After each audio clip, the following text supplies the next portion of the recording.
जय Malhar news चॅनलच्या सर्व प्रेक्षकांना सपना चौधरीचा नमस्कार। नवापूर तालुक्यातील गंगापूर जमीन संपादन प्रकरणाची एसआयटी मार्फत चौकशी होणार। आदिवासींची जमीन बेकायदेशीरपणे बिगर आदिवासींच्या नावावर केल्याचा आरोप आमदार चंद्रकांत रघुवंशी यांनी विधान परिषदेत केला होता। गंगापूर जमीन प्रकरणावर महसूल मंत्र्यांची मोठी घोषणा, बक्षीसपत्राच्या आधारे झालेल्या फेरफारांची होणार सखोल चौकशी, आदिवासी जमिनींच्या संरक्षणासाठी सरकार गंभीर, गंगापूर प्रकरण तपासणीच्या कक्षेत। नंदुरबारच्या नवापूर तालुक्यातील गंगापूर येथील जमीन संपादन प्रकरणाची एसआयटी मार्फत चौकशी केली जाणार असल्याची घोषणा महसूल मंत्री चंद्रशेखर बावनकुळे यांनी विधान परिषदेत आमदार चंद्रकांत रघुवंशी यांनी उपस्थित केलेल्या प्रश्नावर सीटकडून चौकशी होणार असून या प्रकरणात बक्षीसपत्राच्या आधारे नियमांचे उल्लंघन करून फेरफार करण्यात आल्याचा आरोप केला असून त्याबाबत सखोल चौकशी होणार आहे। या प्रकरणात जमीन बक्षीस म्हणून देताना काही ठराविक नियम असतात, मात्र या प्रकरणात मूळ जमीन मालक आणि बक्षीस घेणारे यांच्यात कोणताही कायदेशीर किंवा कौटुंबिक संबंध नसतानाही महसूल विभागाने बक्षीसपत्र स्वीकारून त्यावर फेरफार कसे केले याची चौकशी होणे आवश्यक असल्याचेही त्यांनी स्पष्ट केले। या प्रकरणात मोठे रॅकेट सक्रिय असल्याचा संशय व्यक्त होत असून सुरुवातीपासूनच मोठी गडबड झाल्याची शक्यता आहे। आदिवासी जमिनींबाबत कलम 36(2) रद्द करण्याच्या आदेशाबाबतही पुनर्विलोकन अधिकाराचा वापर केला जाऊ शकतो, असेही बावनकुळे यांनी सांगितले। भविष्यात अशा प्रकरणांचा आधार घेऊन आदिवासींच्या जमिनी हडपल्या जाणार नाहीत याची खबरदारी घेतली जाईल। सपना चौधरी, जय मल्हार न्यूज, नंदुरबार। सभापती महोदय, आदिवासीच्या अशिक्षितपणाचा फायदा कसा घेतला जातो त्याचं हे जिवंत उदाहरण नंदुरबार जिल्ह्यातलं आहे। हो, म्हणजे अशिक्षितपणाचा गैरफायदा किंवा त्याच्यासाठी तो फायदा होता, त्याचं जिवंत उदाहरण हे नंदुरबार जिल्ह्यातलं आहे। कारण एकंदरीत आदिवासीला बिचाऱ्याला आदिवासीच्या जमिनीचा हक्क अबाधित ठेवणं हा सरकारचा नियम आहे, अधिकार आहे, कायदा आहे। असं असताना सुद्धा आदिवासीचं नाव अवॉर्ड निघेपर्यंत होतं आणि त्याच्यानंतर मात्र बिगर आदिवासीचं नाव टाकलं गेलं। उलट माजी महसूल मंत्र्याने आदिवासीचा विचार करून त्यांचं अपील फेटाळलेलं असताना एक संतोष कुमार म्हणून अतिरिक्त सचिव यांनी कुठला तरी एक निकाल असा दिला की त्याचा आधार घेऊनच हे प्रकरण आतापर्यंत शिजलं आहे।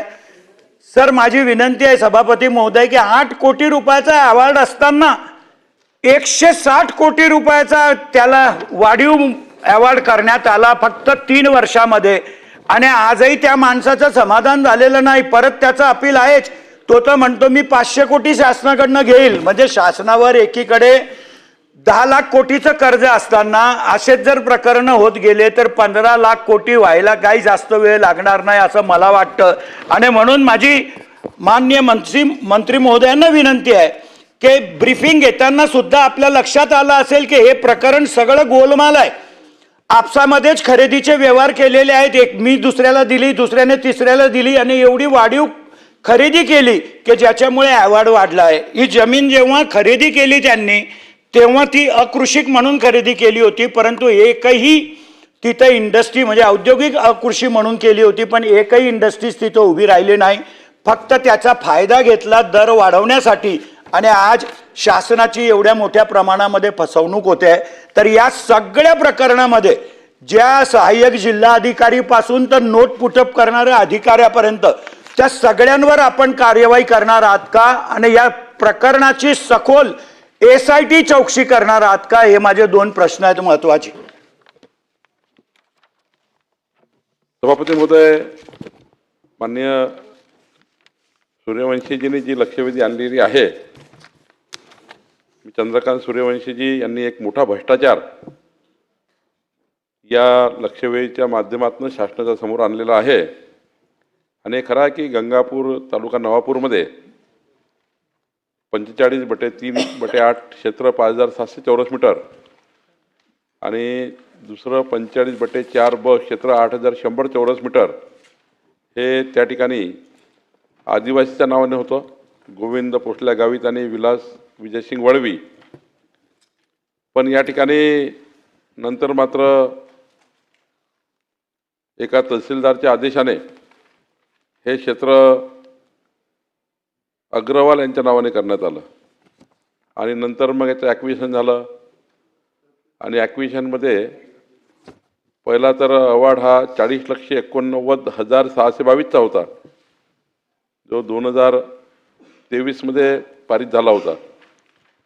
नंतर हा अवॉर्ड जो आहे तो औद्योगिक क्षेत्र म्हणून 8,10,00,000 रुपयात झाला आणि आता हा अवॉर्ड हे खरं आहे की हा 163 कोटीपर्यंत वाढवण्यात आला.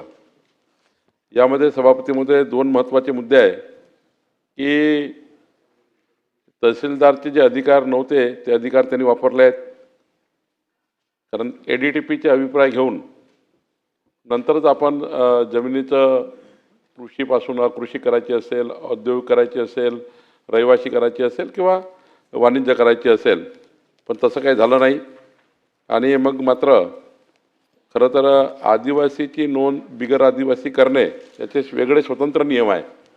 या नियमांचं उल्लंघन करून या ठिकाणी थोडं एक क्वाशी ज्युडिशियल केसच्या माध्यमातून एक अपील ACS अपील व रिव्हिजनकडे आलं होतं, कारण हे शासनाकडे आलं. शासनाने ते हे अपील जेव्हा मंत्री महसूलकडे आलं 2024मध्ये, त्यांनी खाली रिमांड केलं, म्हणजे अपील आणि रिव्हिजनच्या ACSला दिलं आणि अपील व रिव्हिजनच्या आमच्या ACSनी प्रधान सचिवांनी या ठिकाणी एक आदेश पारित करताना या ठिकाणी आदिवासीचे नाव कमी झाले आणि बिन आदिवासी नावं त्या ठिकाणी आले. खरं तर ही क्वाशी ज्युडिशियल केस झाली होती. नंतर मात्र ही गोष्ट खरी आहे की या केसचं आर्बिट्रेशन अवॉर्ड जी जमीन संपादन झाली राष्ट्रीय महामार्गाकरता, राष्ट्रीय महामार्ग 6च्या चौपदरीकरणाकरता, तेव्हा एक आर्बिट्रेशन जिल्हाधिकाऱ्याकडे सुरू असताना एखाद वेळी कुठलं आर्बिट्रेशन सुरू असतं तेव्हा खालचा अधिकारी सारा विषय स्टॉप करतात आणि कुठल्याही त्या केसला हात लावत नाही. पण या केसमध्ये वेगळं झालं आहे की 8 कोटीचा जो निवाडा भेटला त्याचं आर्बिट्रेशन सुरू असताना खालच्या एका सहाय्यक जिल्हाधिकाऱ्यांनी सरसकट त्या ठिकाणी याचा पुन्हा निवाडा पारित केला आणि त्यातनं मग या ठिकाणी जे मोठी 159 कोटी रक्कम, ही रक्कम त्या ठिकाणी अवॉर्डमध्ये आली. पण आता ही मोबदला अजून वाटप झाला नाही आहे. एक चांगला आहे की अजून मोबदला वाटप झाला नाही. NHAI आणि नॅशनल हायवेने त्याचा सिरियस दखल घेतली आहे. माझ्याकडे एक रिव्ह्यू त्या ठिकाणी पुटअप केला आहे. पण खरं आहे की एक याच्या ठिकाणी गंभीर, म्हणजे 8 कोटी 40 लक्षावरनं 8 कोटी, 8 कोटीवरनं दुसरा निवाडा त्याच जमिनीचा 159 कोटी. त्यामुळे हे जे झालेलं आहे, तर माननीय चंद्रकांत रघुवंशीची जी या ठिकाणी मागणी आहे की या प्रकरणामध्ये SIT व्हावी आणि या प्रकरणाची संपूर्ण चौकशी, कारण याच्यामध्ये फौजदारी काही संशय आहेत, काही त्या ठिकाणी क्वाशी ज्युडिशियल रेफरन्स आहेत, काही या ठिकाणी मोठे लॅकुनेज आहेत की आदिवासी जमीन नॉन आदिवासी करणे, बक्षीसपत्रावर अंमल घेणे, कारण एखादं बक्षीसपत्र आपण आदिवासी नॉन आदिवासीला कधीच त्या ठिकाणी ऑपरेट करत नाही, कारण त्याची एक कायदेशीर बाब आहे, कारण त्याला शासनापर्यंत यावं लागतं आदिवासी जमीन नॉन आदिवासी करण्याकरता. त्यामुळे गंभीर अनियमितता आहे. तर मी चंद्रकांत रघुवंशीजी, एक आपण विभागीय आयुक्त आपले प्रवीण गेडाम जे आहे यांच्या अध्यक्षतेखाली तिथले 3 अधिकारी, पोलीस अधिकारी एखादे, मी मुख्यमंत्र्यांशी चर्चा करून याची SIT जाहीर करेल. पण याची SIT लावून महिन्याभराच्या आतमध्ये जर त्या ठिकाणी आमच्या त्या जो सहाय्यक जिल्हाधिकारी यांच्या ज्या काही अनियमितता त्यांनी केल्या आहेत किंवा काही या ठिकाणी गैरव्यवहार झाले आहेत का, या संपूर्ण बाबीची SIT चौकशी करून महिन्याभराच्या आतमध्ये या प्रकरणाची अंतिम कारवाई शासन करेल. सन्माननीय चंद्रकांत रघुवंशी. मंत्री महोदयांना माझी विनंती आहे की तोपर्यंत तुम्ही SIT कडनं चौकशी करता तर मी तुमच्या निर्णयाचं स्वागत करतो, पण तोपर्यंत या सहाय्यक जिल्हाधिकारी व संबंधित नोट पुटअप करणाऱ्या अधिकाऱ्यांना ताबडतोब तिथून बदलणार का? आणि सर, याच केसमध्ये माझ्या माहितीप्रमाणे LNGDचं सुद्धा मत होतं की अकृषक जरी जमीन झाली तरी आदिवासीचं नाव कमी करता येत नाही, असा कायदा असताना फक्त एक बक्षीसपत्र करून घेतलं, दुसऱ्याच दिवशी त्याची नोंद केली, तिसऱ्या दिवशी अवॉर्डवर त्या नॉन आदिवासीचं नाव लावून घेतलं. हे सगळं एक रॅकेट आहे साहेब. आणि हे रॅकेट तुमच्या सुद्धा, कारण तुमची प्रशासनावर एवढी पकड असताना सुद्धा जर अधिकारी एवढी हिंमत करत असतील तर हे आव्हान आहे तुमच्यासाठी नाही, महाराष्ट्राच्या सरकारसाठी सुद्धा. आणि म्हणून माझी तुम्हाला हात जोडून नम्र विनंती आहे की 36-2 कमी करायचे अधिकार कुणालाच नव्हते, म्हणजे त्या संतोष कुमार साहेबालाही नव्हते, पण त्यांनी करून टाकले. आणि त्याच्या निर्णयाचा आधार घेऊनच इथूनच सुरुवात झाली खरं म्हणजे या कांडाची. तर माझी विनंती आहे की सहाय्यक जिल्हा अधिकाऱ्यापासून तर नोट पुटअप करणाऱ्या अधिकाऱ्यापर्यंत त्यांची तात्काळ तेथून बदली करणार काय आणि मग SIT चौकशी आपण खरी करणार काय, कारण तरच नंदुरबार जिल्ह्याच्या खऱ्या आदिवासींना न्याय मिळेल असं मला तरी वाटतं.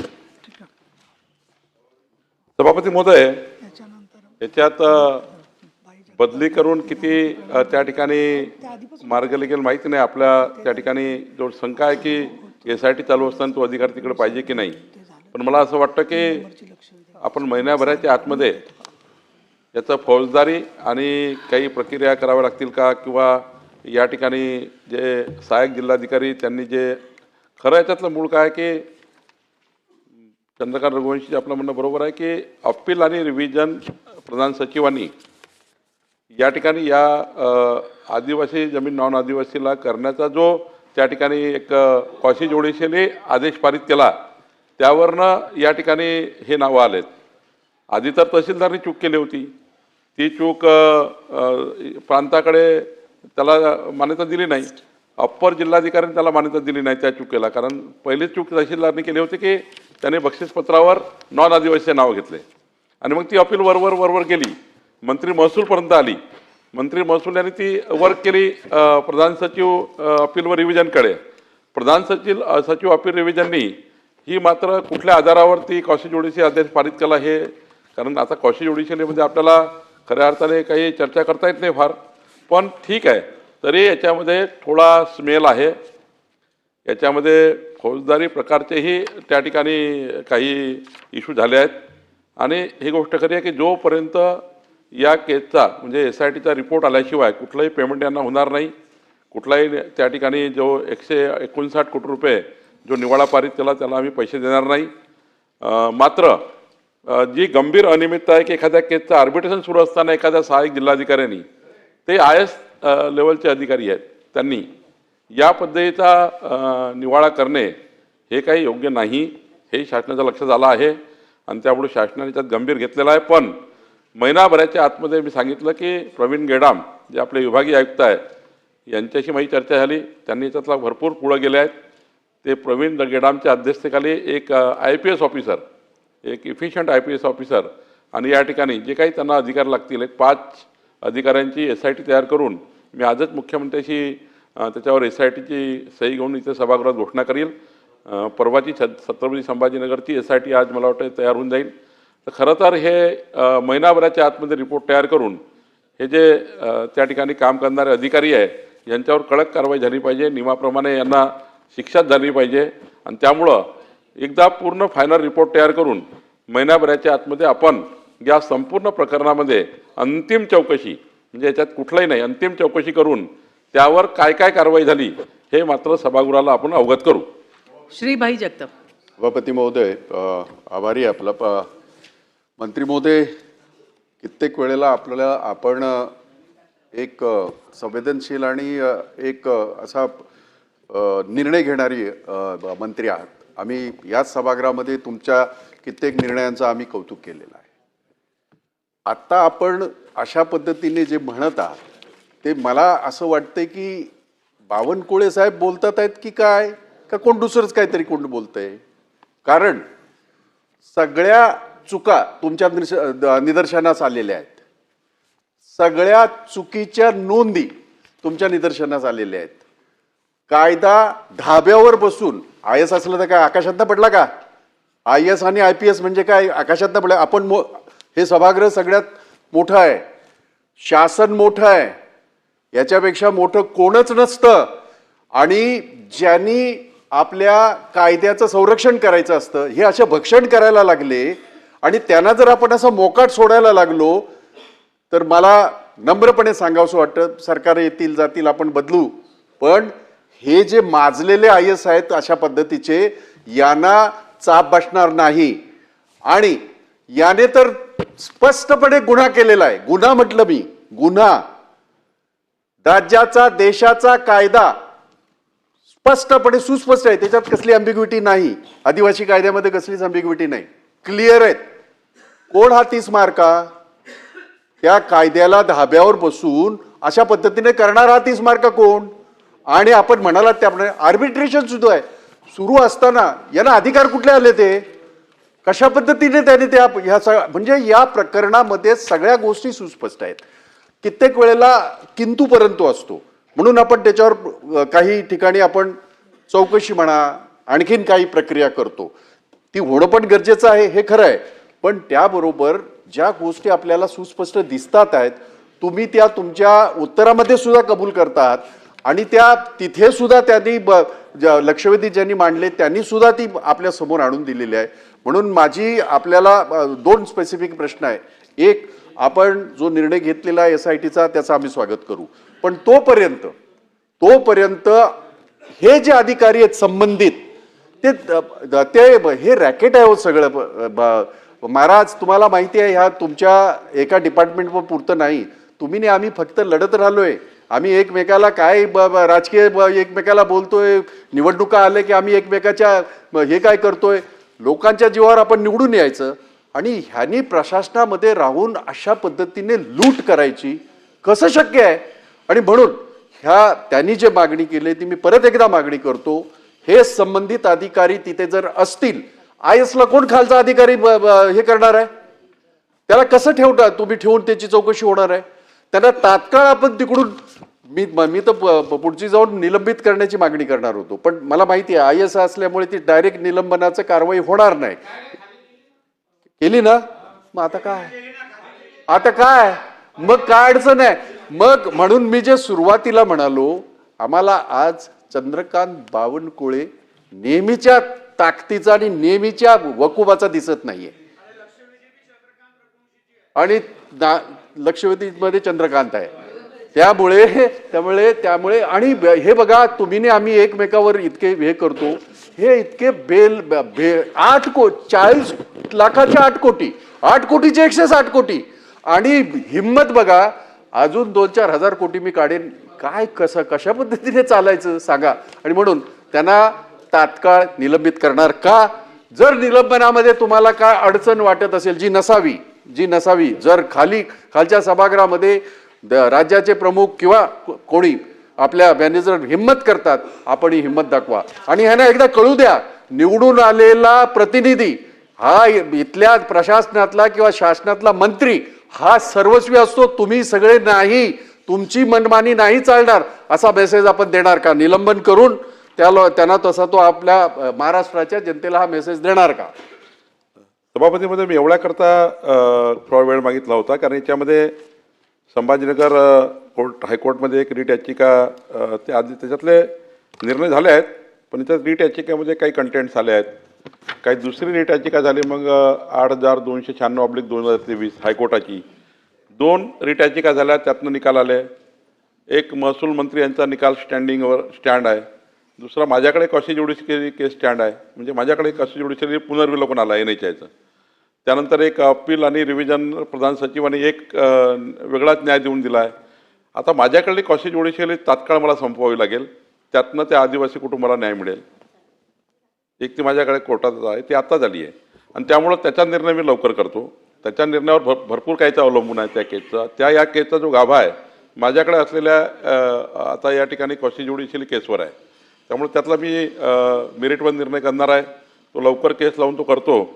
पण ही गोष्ट खरी आहे की या केसमध्ये जर SITची इन्क्वायरी करायची असेल तर तिथले जे सहाय्यक जिल्हाधिकारी आहे आणि या अवॉर्ड संबंधित जे अधिकारी आहेत, सहाय्यक जिल्हाधिकारीपासून तर त्या ठिकाणी जे काही AK1 AK2 असतील तिथले खालचे सर्व, यांना तिथून बदलण्यात येईल आणि त्यांना बदलून याची SIT इन्क्वायरी करण्यात येईल.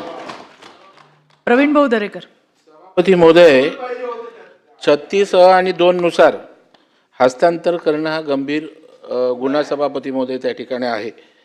आणि संबंधित व्यक्तीवर आपण गुन्हा का दाखल करत नाही? सगळ्या गोष्टी समोर आलेल्या आहेत. आणि यामध्ये आपली जी प्रचलित प्रक्रिया जी असते परवानगी घेण्याची ती पण फॉलो केली नाही आहे.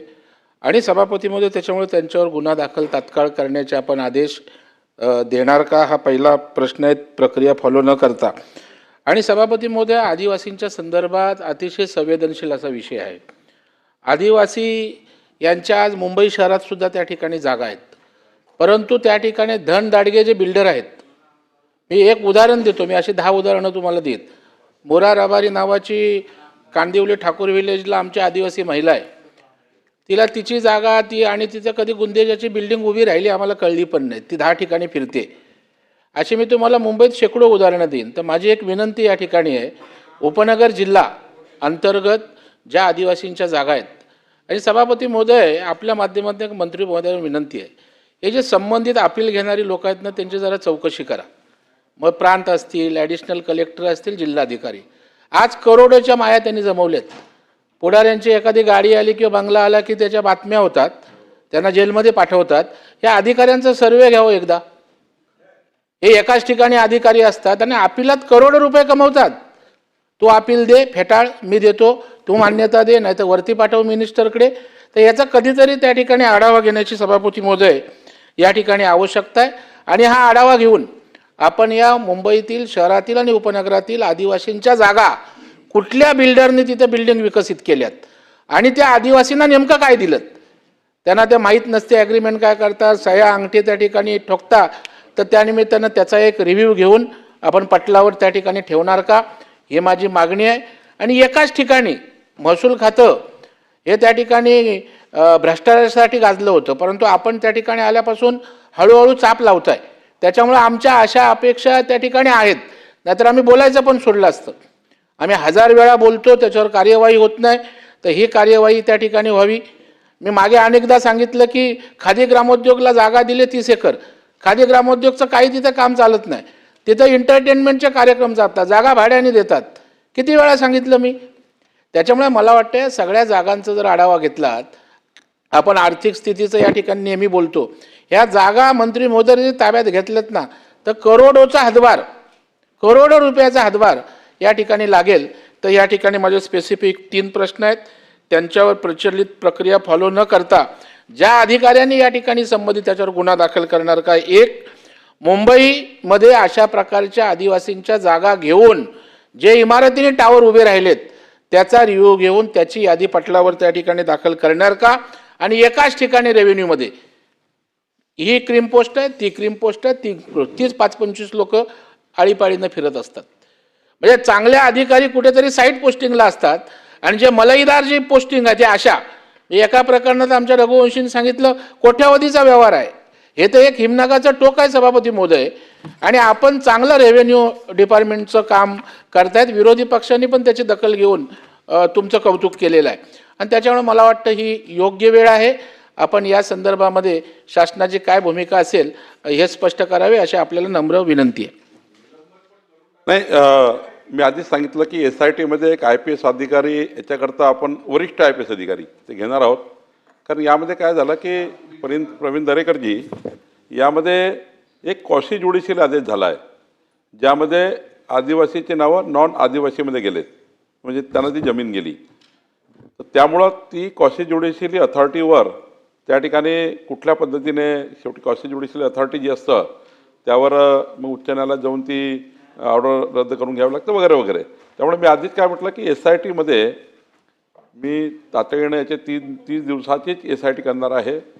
30 दिवसामध्ये, कारण सिरियस प्रकरण आहे. 169 कोटी रुपये, 159 कोटी रुपये शासनाचे NHIचे या ठिकाणी एका त्या ठिकाणी, त्याला मी कोणत्या शब्दात बोलू, ते जे आहेत नॉन आदिवासी, नाही जे नॉन आदिवासी आहेत ज्यांनी हे रॅकेट केलं आहे, नाही नॉन आदिवासी जमीन करून घेणारे जे लोक आहेत त्याचा जर रेकॉर्ड बघितला तर वेगळा प्रकारचा आहे. म्हणून SIT जी आहे त्या SIT त्याच्याबद्दलचा संपूर्ण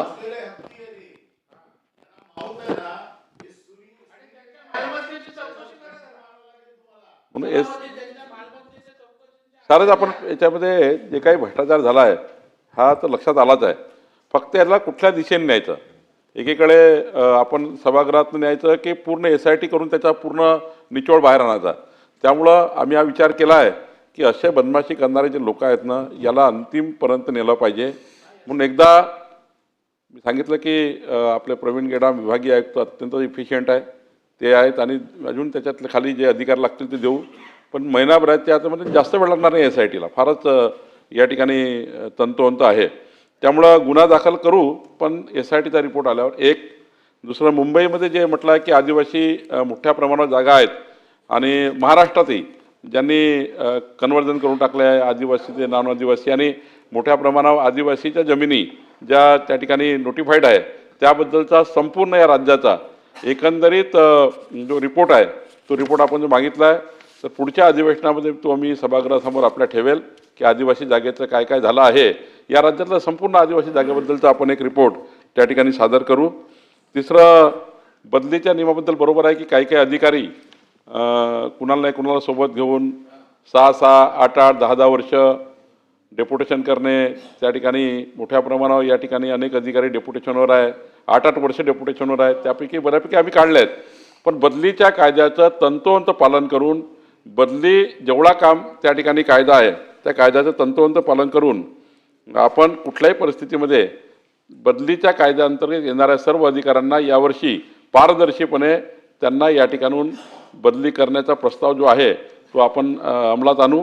आणि कुणालाही 3 वर्ष जो काही बदलीचा कायदा आहे, 3 वर्षाच्या व्यतिरिक्त त्यांना एका पदावर राहता नाही याची काळजी घेऊ. माननीय श्री सदाभाऊ खोत. मी या ठिकाणी सन्माननीय सदस्य रघुवंशी सरांचे ही लक्षवेधी आहे. आदरणीय सदाभाऊ, 1 मिनिट. माननीय भाई जगतापांनी सांगितलं, आताच मी नोट पाठवतो आहे माननीय मुख्यमंत्री महोदयाकडे, आणि आजच आपण त्या सर्व अधिकाऱ्यांना तिथनं काढू. माननीय सदाभाऊ खोत. सभापती महोदय, सन्माननीय सदस्य रघुवंशी यांनी ही लक्षवेधी या ठिकाणी आणलेली आहे. आदिवासींच्या जमिनी ह्या अनेक वेळा मोठे उद्योग किंवा हायवे रस्ता जात असेल तर त्या ठिकाणी त्या जमिनी काही लोक खरेदी करत असतात. आता या प्रकरणामध्ये जर आपण बघितलं तर बिगर आदिवासी यांनी ही जमीन खरेदी केलेली आहे आणि वेगवेगळ्या ठिकाणी प्रकरण प्रलंबित असताना त्याचा मोबदला वाढवला गेलेला आहे. मला मंत्री महोदयांना 1-2 प्रश्न याच्यामध्ये विचारायचे आहेत की बक्षीसपत्र झाल्यानंतर त्याची नोंद मग खाली तलाठी असेल, सर्कल असेल, तहसीलदार असेल किंवा बक्षीसपत्र ज्या ठिकाणी झालं ते रजिस्टर असेल, तर रजिस्टरने सुद्धा परवानगी घेतल्या का नाही ही जमीन विकायला हे बघायला पाहिजे होतं. आणि म्हणून मला वाटतं की याची सखोल या सगळ्या विभागाची चौकशी करून तलाट्यापासून वरपर्यंत या सगळ्यांच्यावर आपण कारवाई या SIT अंतर्गत करणार का, हा महत्त्वाचा प्रश्न आहे. मी सांगितलंच आहे की SITमध्ये आपण सर्व SITचा भाग करू. आणि ही गोष्ट खरी आहे सदाभाऊ की बक्षीसपत्र कुणाकुणाला देऊ जाऊ शकतं. आता गावीचा संबंध अग्रवालशी कसा येईल बक्षीसपत्राचा? त्यामुळं गोविंद गावित आणि तिकडे अग्रवाल हा काही कुठं ताळमेळच नाही आहे बक्षीसपत्राचा. तर बक्षीसपत्र कसं तुम्ही त्याच्यावर फेरफार करून घेतले किंवा ते कसं ॲक्सेप्ट केलं इथनं सुरुवात आहे. त्यामुळं फार मोठा याच्यामध्ये रॅकेट आहे. मी चंद्रकांत रघुवंशीचं म्हणूनच धन्यवाद व्यक्त केलं की चांगली लक्षवेधी आणली. शासनाचा एक मोठा या ठिकाणी भ्रष्टाचार थांबवण्याचं काम चंद्रकांत रघुवंशीने केला. त्यामुळे आधीच मी सांगितलं की फार सुरुवातीपासूनच या ठिकाणी गडबडी आहेत आणि त्यामुळे या सर्व गडबडी शोधू आणि एकही सुटणार नाही हे सभागृहाला मी वचन देतो. शेवट चंद्रकांत रघुवंशीजी. माननीय मंत्री महोदयांनी जे सकारात्मक उत्तर दिलं त्याबद्दल मी मंत्री महोदयांचे मनापासून आभार मानतो. त्यांनी SIT नेमली, संबंधित अधिकारी व कर्मचाऱ्यांच्या तिथून बदल्या करण्याचा निर्णय घेतला. माझा सर शेवटचा प्रश्न आहे मंत्री महोदय, हे संतोष कुमार साहेबांचे आदेश हे सर्व आदिवासींचे 36-2 रद्द करण्यासाठी आधार नको व्हायला म्हणून शासन ते रद्द करणार का, नाहीतर त्याच्यावर वरिष्ठ उच्च न्यायालयामध्ये शासन अपील करणार का? योग्य प्रश्न विचारलाय. माझ्याकडे पुनर्विलोकन आलाय.